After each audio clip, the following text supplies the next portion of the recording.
Hi, everyone. Welcome to another episode of LawTech Connect on Laterra TV. I am your hostess, Adriana Linares.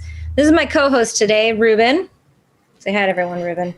He'll be very busy keeping guard on the neighborhood here, so if he gets a little out of control, well, that's just working from home life, right?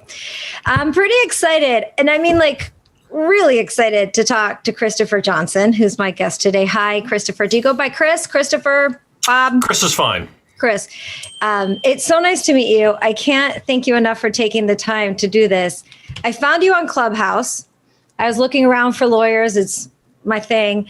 And I found you in there. And then I went and looked at your Twitter profile. And do you have an Instagram? No, I think you only have Twitter. Yeah, and LinkedIn. And LinkedIn. And I thought, oh my God, this is a seriously amazing lawyer. And I wanted to talk to you about your career and your area of law, which is space law. And one of my favorite things to do is just discover and talk about weird, niche-y, extremely interesting areas of law that, you know, in all my years of working in legal, which is now 20 years, I still get surprised at the niches that lawyers get into. So tell me a little bit about just your background. And I've got lots of questions based on your bio that you sent me of places you've studied and places you work that I don't think any of us even know exist. Are we allowed to be having this conversation, Christopher? It's fine. It's fine for me.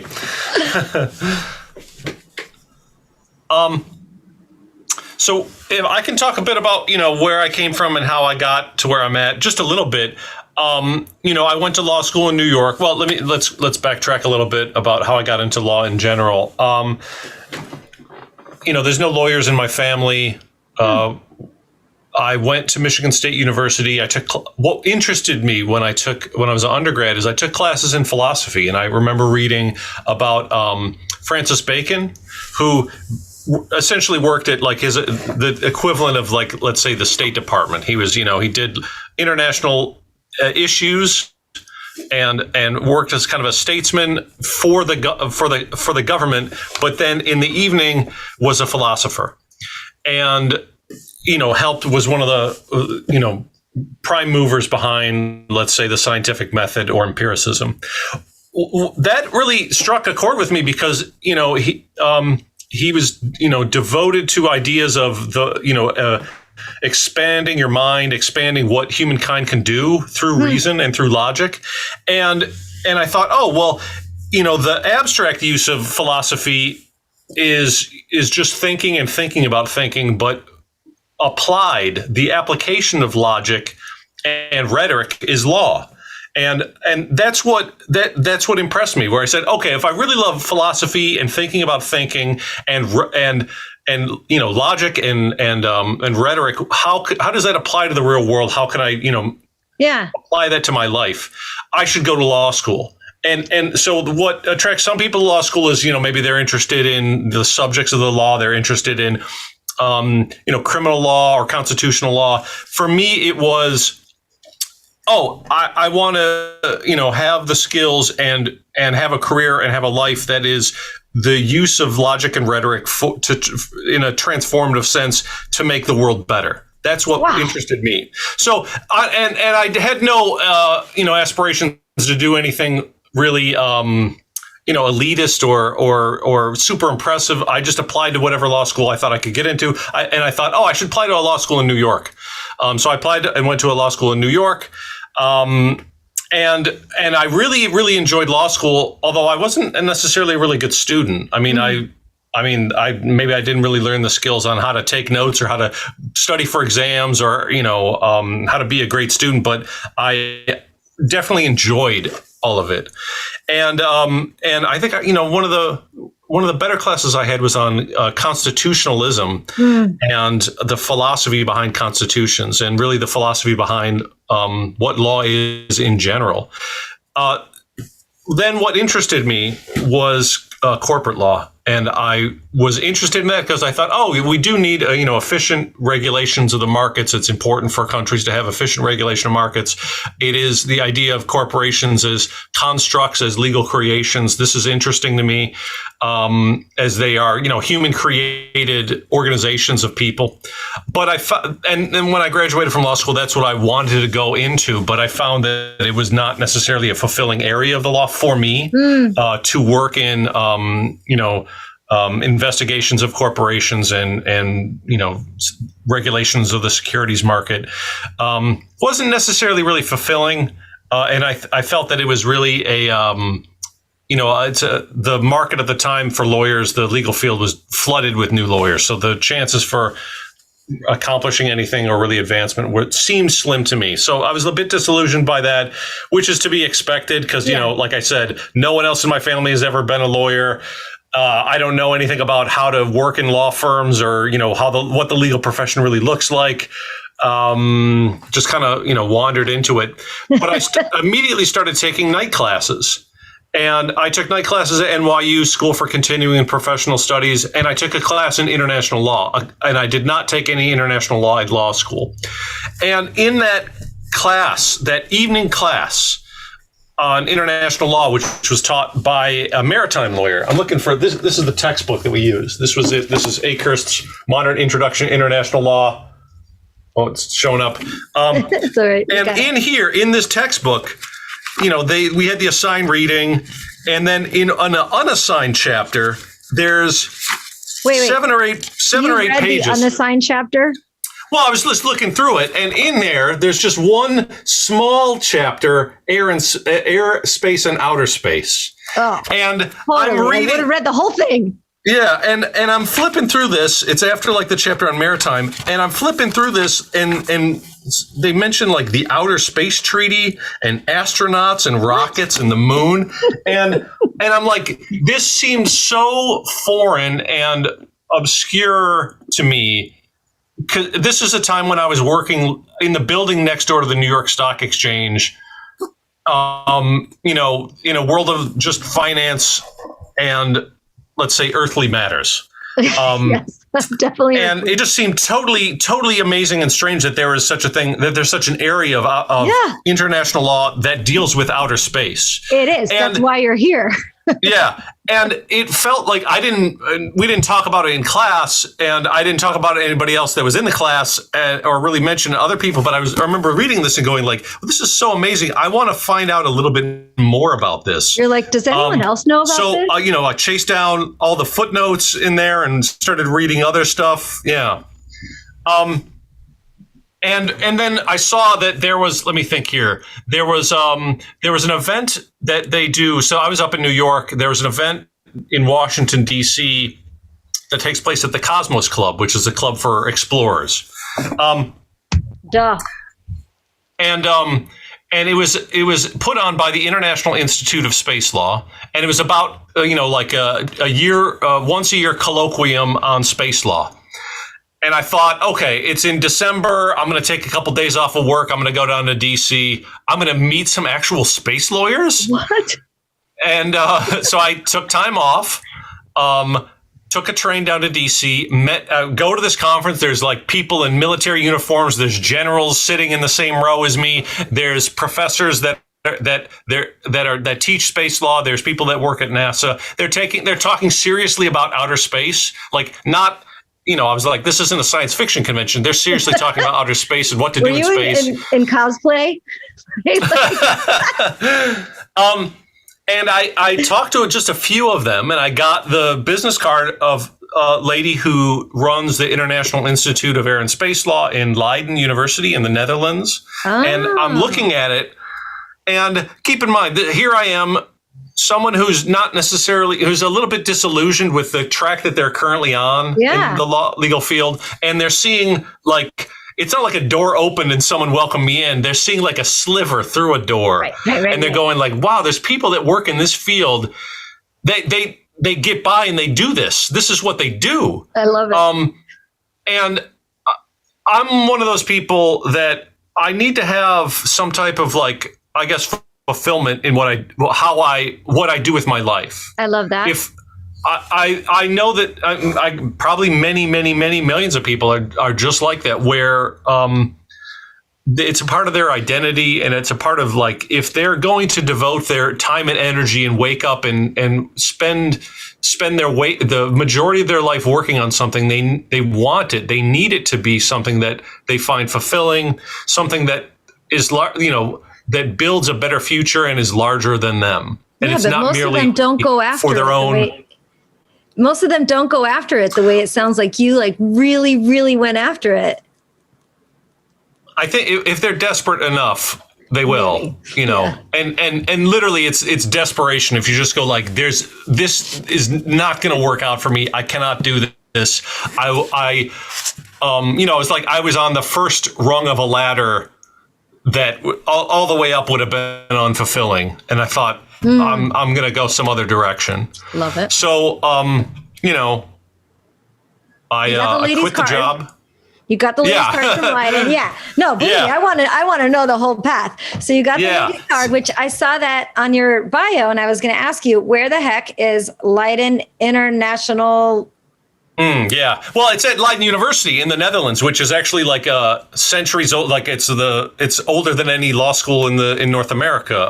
It's like the best university in the Netherlands. I later learned, but they've taught space law and air law there for decades, because Amsterdam has KLM, and it's an important hub for aviation, and so they needed the legal experts that deal with aviation law, especially in Europe, where one country is so close to the next country that they need to work out the rules for when planes are taking off and landing between those two countries. And, there's hardly any flights that take off in Amsterdam, that take off in the Netherlands and land in the Netherlands. If you take off in the Netherlands, you're landing in another country, so they have to work out the aviation rules there. And so that's where, they taught aviation for quite a long time. And then I think in the 70s and 60s and 70s, they started seriously discussing space law. Space law has existed as a topic since the 50s that is seriously discussed by states, by member states of the UN. And I thought, okay, I don't know anything about space or aviation or, in fact, international law. But I think I want to try and do this, because why not? I think that if it's something, it's like if it's something that at the end of your life you look back and you go like, oh, I helped humankind do things in space and be a spacefaring civilization, even if my part was very small. Even if my part was merely assisting in creating rules which help this happen, or creating conversations where conflict doesn't happen, I've done something that I can look back and be proud of. That's amazing. It's really that. I mean, like a desire to, I can't do something that I don't love. I have to do something that is fulfilling. So I, took her card, looked into it. I cashed out the meager 401k that I had built up working in New York. Took out some debt, and convinced my parents that I wasn't crazy to pursue something called space law. In Michigan, I'm in Michigan. That's where I'm from. There's not people who do international space law as a serious thing. So even today, if I meet people, it's a strange conversation to say like, oh, I do international law. Well, I do space activities. It's what field do you work in? Space. I work in the space field. I work in space. I work in nowhere, because it's space. It's nothingness, but yet it's everything. Yeah. So about how old were you? How many years had you been were you already practicing law, or how old were you ish? Okay. And so you quit your job and went to this university in the Netherlands? Yep. About how old were you? I'm just curious, like how I was under 30. Okay. I was still, Yeah. It's like I'd been out of law school for just a few years, and, had massive debt to do this, like still had debt from law school, massive debt. But just thought like, well, what I'm doing now is not going to work. I may as well try, You had the all of us young spirit that my mom has this great saying when I say to her, my God, Mom, how were you 24 years old with 2 toddlers, divorced, and a grandma and mother in tow? How did you buy a house and work? And her answer was so poignant, but it was so cute. She says, oh, I was too stupid to think I couldn't. And so I think that's what we all had. Like now we really question ourselves, right? Because we've had experiences and we've had so many failures as well as successes. So you had that spirit in you and you were not gonna let it die. Yeah, definitely. And to come from a place where, you don't know people in the space field. Yeah. Deciding to go to school to get an advanced degree in space law when you have lots of debt was the first of many challenges that I faced, really. I went and did the LLM where you learn aviation law, then you learn space law. I got an internship. So I'm up in the Netherlands and I get an internship at the United Nations Office for Outer Space Affairs, which is in the United Nations in Vienna, which is essentially the secretariat to the United Nations Committee on the Peaceful Uses of Outer Space. So the member states of the United Nations have discussions yearly about space issues and the governance of space issues. This is where the Outer Space Treaty was negotiated and the Astronaut Agreement in 1968, the Liability Convention, Registration Convention, Moon Agreement. I get an internship there. If you do an internship at the United Nations, it's unpaid. You don't get paid. So I went then to Austria, unpaid internship. Still paying for rent, paying for everything. Chasing that dream. I think on the first day that I had at the UN, they said, "Okay, listen." A guy kind of took me aside and said, "You're doing an internship, but don't expect that you're going to get hired at the United Nations. It's not going to happen. We have lots of internships. It's not going to work out. So just keep that in mind." Like, I accept that challenge. Yeah, and really the rationale to do internships is like to get experience and to grow your network and to see what actually is happening. So even so I did that internship, and the internship I did after that was at NASA headquarters, also unpaid. But the payment that I got was not in dollars. It was in experience and to see how a space agency works, to see what the issues are, to see what the tasks are, to see, how a space agency operates and what are the legal, administrative, policy issues that a space agency faces nationally and internationally. How does the space agency go about doing things? I just had to take that as a given that, okay, if I want to work in this field, some people can graduate from law school and waltz right into an excellent job that is fulfilling and is going to be great for the rest of their life. I don't have that type of luck. That's not going to happen to me. Like I said, I was never a great student. I'm still not a great student. So I knew that I was going to have to pay my dues for quite a long time. And just, and my experience is what many other space lawyers have experienced is that you have to go wherever there's an opportunity. Go wherever you're going to build a network or get experience or, burnish your skills and develop your skills and be in the scene and on the radar of people so that when something a little bit better comes up, your name is familiar. That's inspirational. That's how it has to work. So literally in my early 30s, I did an unpaid internship followed by another unpaid internship. And then I went to International Space University to do a summer course. International Space University. Yeah, ISU. Yeah. Wow. Which is like maybe that's 130 people go to ISU, but there's maybe one or two people who have legal expertise. It's usually scientists, engineers, the technical folks who go to ISU. Where is it? That year it was in Austria. So I did the summer program in Austria. This year it's in 2021, it's in Granada in Spain for a couple weeks. So they move it. Okay, that's pretty cool. Well, it sounds like all that paid off. So your parents must have been like, "Oh God, Chris, another unpaid internship? Seriously." Yeah, they get used to. They just go like, "Well, who knows what he's doing in his life?" But he seems to be pretty energetic about whatever he's doing. So it's hard to claw back on that, I think, from anybody looking from the outside in, including parents. So today, after all that, 1 year an adjunct professor where you teach space law at Georgetown, right? Yeah. That's very cool. And your story and your spirit is so inspirational. I really hope it gets into your students' hearts because when I meet young lawyers and they're practicing in an area that they don't like it, I hate it for them. So, okay, tell me more. So you're a professor, but you also work at the Space World Foundation, which is what? Oh, we'll get to that. That's Okay. all right. So first, unpaid internship at the UN, then unpaid internship at NASA headquarters. Then I do another program to get a master's degree in like more the technical stuff. So I understand how rockets work, how things in space operate, all the technical aspects about space activities that you need to know all those things so that when you talk about the law, your expertise is tied to reality, the underlying activities that happen.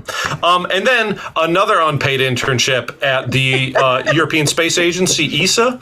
The European Space Agency is an international space agency of member states in Europe, and their headquarters are in Paris. So I did a essentially unpaid internship in Paris. Cool. The documents at ESA are in English, but the meetings are in French. Oh, wow. So I don't know French. I know a tiny little bit. I know enough to understand. Now they're talking about space, but not enough to have, deep discussions about international space law in French. I'm not that good. So yeah, yet another unpaid internship. The resources are dwindling. They're basically exhausted, hunting around for jobs. A huge gamble, but how it paid off is now I have on my resume the United Nations, NASA, and ESA. And honestly, I don't think you'll meet another person who has those three organizations on their resume. You may meet someone who has two of those organizations, but not European Space Agency and NASA and the UN. That's not going to happen.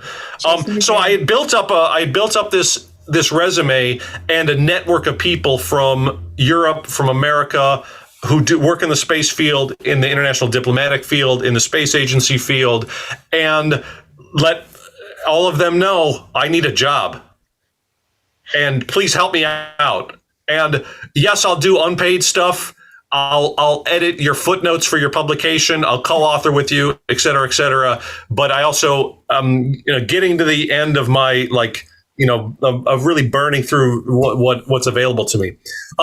So it was through contacts who got me the job that pays me now, which is the Secure World Foundation. That's the logo behind me. It's an NGO, a non-governmental organization focused on space. And the reason I think that I was attracted to this organization is I was at COPUOS. I was at this meeting at the United Nations, 95 member states, and then the observers in the back. I was just, I'm not representing a member state. I was back in the observer row. But the people who worked at the UN after a meeting walked past me and said, "Hey, Chris, how's it going? So nice to see you," and shook my hand, patted me on the back. And they were like, "How's everything going? We miss you here at the UN. I hope everything's doing good." And the person sitting to my right said, "Wow, who is this guy? He really knows people at the UN."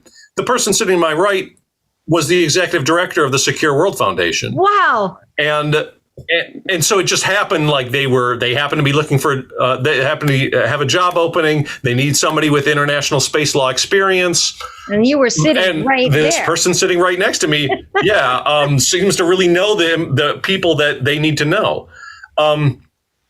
And basically that's how many, many jobs happen. It's not necessarily hunting around online. It's going and showing up, and then someone connects you. Something connects somehow. And so that's where I work. I had not heard of the Secure World Foundation before. They are at the time they were a newerish NGO, non-governmental organization that is in fact just focused on peaceful uses of outer space. So as an NGO, civil society, we're not operating spacecraft. We're not putting people in space. We're not going to space. What can we do as a civil society? And really, there's a number of things that civil society can do. One is you can act as a convener of meetings. So you get those people to come together. You have the member states and the regulators and the commercial operators and the scientific community who otherwise would be in silos. Can you convene a meeting where now they're talking and listening to the concerns of those other people? As a neutral if you can party. act as a neutral party in a convener meeting, that's maybe you can then break down some of those silos. And then maybe a step forward as civil society is you can act as a trusted authority on the issues of the day, whether it's the rule of law in outer space, space sustainability issues, preventing conflict in outer space. If civil society speaks, we're not necessarily representing the views of the commercial commercial space actors, or the views of member states, or necessarily the views of the scientific community. We don't really have a vested interest that is self-motivated. Besides, we need the rule of law and preventing conflict in space and space sustainability. And therefore, maybe, hopefully, we've built up some trust that you can trust what we say and listen to some of our views. Sometimes that's the most what civil society can do, is express the views of those folks, those stakes who maybe don't have an interest at the UN. They're not a member state.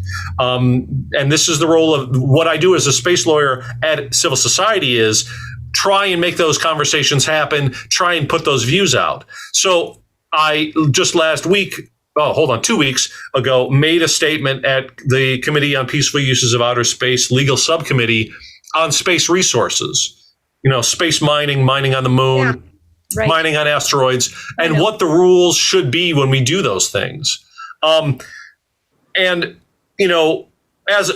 I gave that statement, I'm not representing the views of America as a government or the views of the commercial space industry, but the views of everyone else. We should have rules in space. We should have some rules that govern this activity. But maybe we don't need a treaty. Maybe we do. And let's try and use some of our best values as we create what those rules should be for the use of space resources. We'll see how it happens, but you have to. I've learned it at an NGO. You build up trust, and you build up the respect of the major actors, and then when the time is right, if you do disagree with them, it's seen in a respectful way, that you're not causing problems. You're just trying to, you're a trusted authority and you should be listened to. So this is what we do as an NGO. It's difficult work, but it's rewarding, because 1 week I could be talking about space resources, and the next week I could be talking about mega constellations like SpaceX's Starlink and the effects on astronomy. The next week I could be talking about planetary defense, defending the Earth from asteroids and the threat to the Earth from asteroids. And then maybe the next week it's back to preventing conflict in space and arms control and security issues in space, and the unfriendly but not illegal activities between satellites in low Earth orbit or a geosynchronous orbit. So it's bouncing around to a lot of different topics. It is so freaking interesting. And I've always been a little bit of a space junkie, because I grew up in Orlando and have watched the space shuttle program be born and then also unfortunately die. And I'm so glad to see that activity again. I was sure to be there when the first humans were launched into space again, last year. So it's just an absolute thrill for me to chat with you and meet you. And also just, your energy and your inspiration is so enlightening and refreshing. Thank you so much. I hope this is heard by many lawyers of any age and demographic, and that they're inspired to chase that dream no matter what they're doing, because it's really wonderful to hear. I thank you so much for your time, Chris. Tell everyone where they can find, friend, follow you, Twitter. What's your handle on Twitter? Oh, I think it's Chris Johnson ESQ. I had to add the ESQ because there's probably hundreds of Chris Johnsons out there. And then I'm on LinkedIn and at Secure World Foundation. We're often in the media. And as I mentioned before, and talking more about students, my evening job on Wednesdays in the spring is as an adjunct professor at Georgetown, teaching the International Space Law class. I co-teach it with a professor who practices law at NASA. And I tell the students there, we need, the best lawyers working on these space activities. I want to train American lawyers and lawyers all over the world, because there's many pressing issues that we have in space that we do need legal expertise. That's amazing. I mean, when you get the treaty booklet and you read the Outer Space Treaty and the subsequent UN treaties, it's very short. The space law that we have is short and more general than we have for other domains like aviation or maritime or Antarctic law. We have a short treaty system, and many questions are unanswered. When it comes to say, when it comes to say removing debris, space debris, of course, when a satellite has expended all of its fuel and it's space junk, or if a satellite's fuel source blows up and the satellite is now a debris field, or if that satellite is hit by a piece of debris, we have all this, tons and tons of non-functioning spacecraft, but we don't have salvage rules in space. So the rules for removing debris are basically uncertain. Wow. And we need law on this, and it needs to really be worked out. And we maybe need to take some analogies from other areas where salvage exists. And, this is just one of the issues that we really have in space activities and I'm just talking about low Earth orbit and up to geosynchronous orbit. I can go from low Earth orbit all the way to deep space and delineate all the legal issues and tasks for the next generation of space lawyers. We do need people. Sounds like a lot of opportunity for someone who has the energy and the enthusiasm for it. And maybe you'll find them through your time with me. And I thank you so much. It's been wonderful. Tell me one last thing. The clubhouse that you go into in case people just want to listen to you and participate, is there a specific name to it? I think I just found it. I think it suggested it to me because of lawyers, but what about it? Oh, it's every Monday. 9 p.m. Eastern Standard. Okay. It's in the Small Steps and Giant Leaps room. This is I like Clubhouse because in there I have people who are from the VC community talking with other people who are international law scholars, talking with other people who are the astrodynamicists and the engineers who can tell you how to remove debris. A deep bench of experts all chatting with each other. So it's really interesting every week. Yeah, well, my brain almost exploded it is not for the weak of brain, that's for sure. Well, thanks, Chris, so much. I can't tell you how much I appreciate it, and I hope we connect sometime in the future too. Definitely. Thank you for having me. Yeah, have a wonderful day. Thank you.